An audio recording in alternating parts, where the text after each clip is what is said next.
I built a business with Tyler Haas, who worked on this movie as well, and we worked on about 40 feature films doing visual effects and color correction and mastering. And our goal was to help independent genre movies look like big budget movies.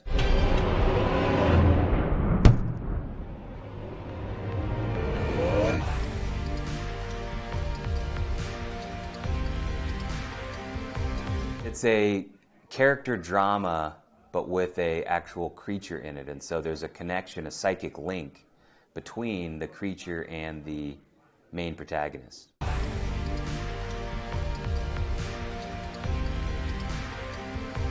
I've always been fascinated by spiders, slightly afraid of them, but also just really curious about them. I think they're interesting creatures, and there's something about them that's so different than human beings that it just amazes me that they exist, because they look to me like creatures from outer space, like Mars or something like that.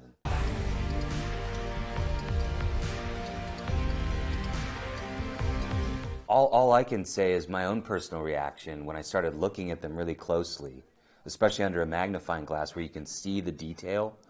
It's unsettling in a way that must be in our DNA. I think all animals, there's kind of a mythological component where human beings create stories about things.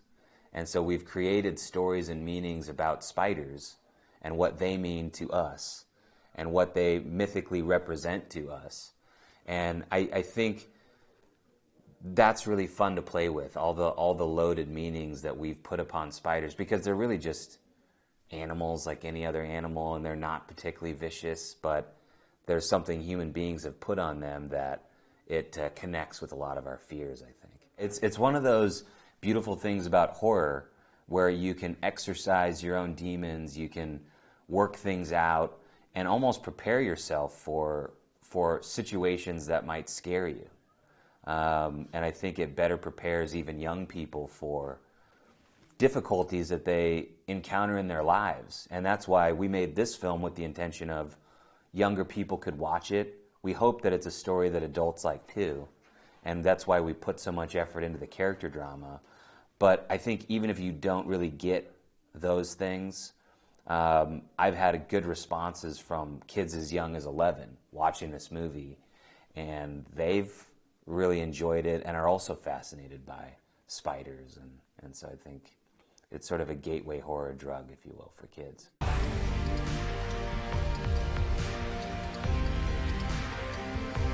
What I wanted to do was have a movie that could be taken seriously. I wanted the spider to be taken seriously like every other character in the film.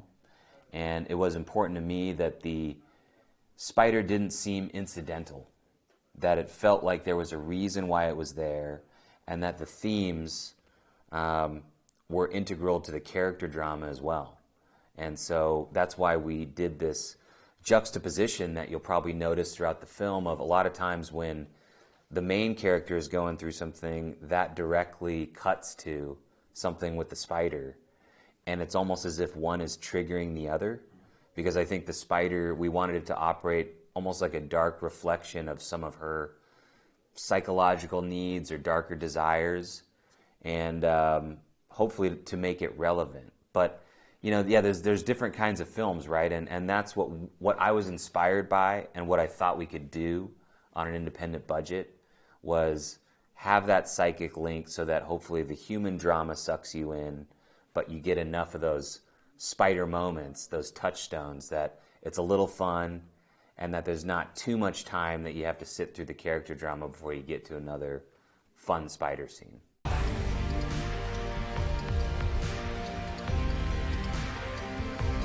I built a business with Tyler Haas, who worked on this movie as well, and we worked on about 40 feature films doing visual effects and color correction and mastering.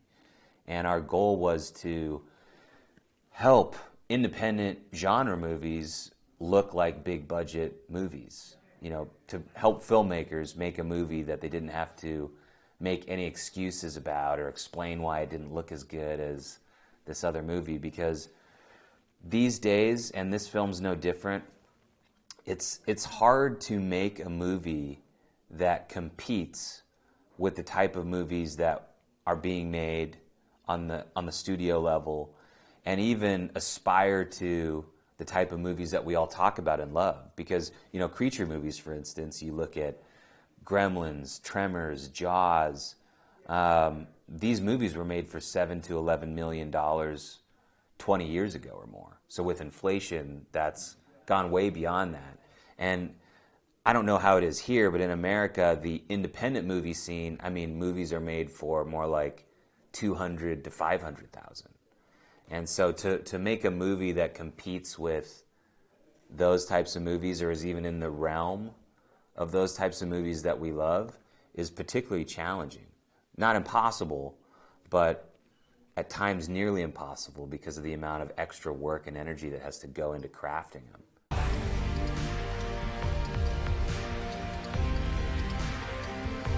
Well, for me, working with practical effects is great because it has an immediacy to it, to where you get what you see. You know what I mean? Yeah. Visual effects, it's a lot more difficult. It takes a lot of spreadsheets and complicated explanations and little notations on still frames and stuff like that, which with practical effects, especially for me working with Dan Rebert, who did these practical effects, it was like working with an actor.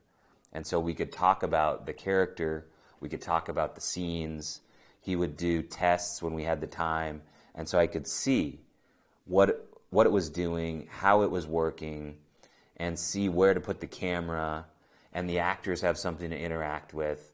So for me, I mean, even coming from a visual effects background, if you can do something practically, if you can do something in camera, I think it's better.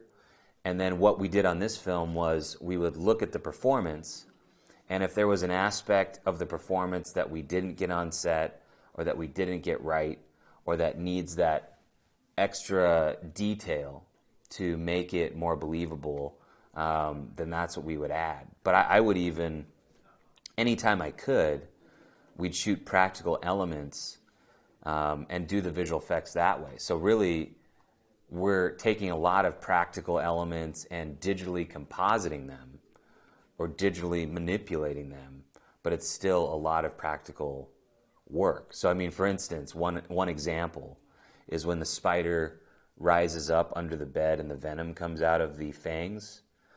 The way we did that was we had a little blue backdrop and a pipette that had the venom coming out of it, and we composited those real elements onto the fangs.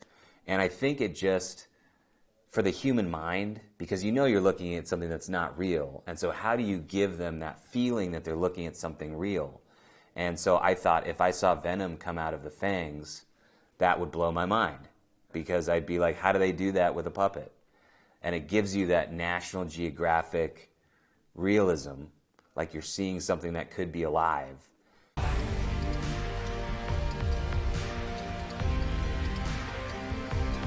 Yeah, it was one of those things where that bit in particular, we had a lot more story and effort that was put into the backstory.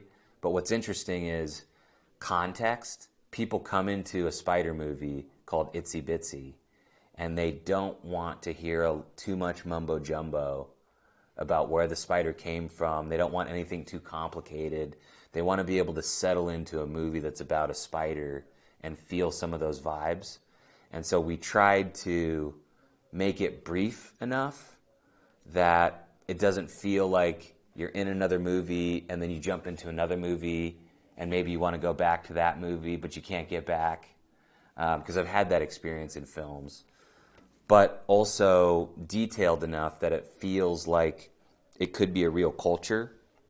We really wanted it to be a plausible, believable culture that worships the spider. You know, so they have some animist qualities, they have some qualities of the old Indian gods combined so that it has a bit of a mythology that you can follow.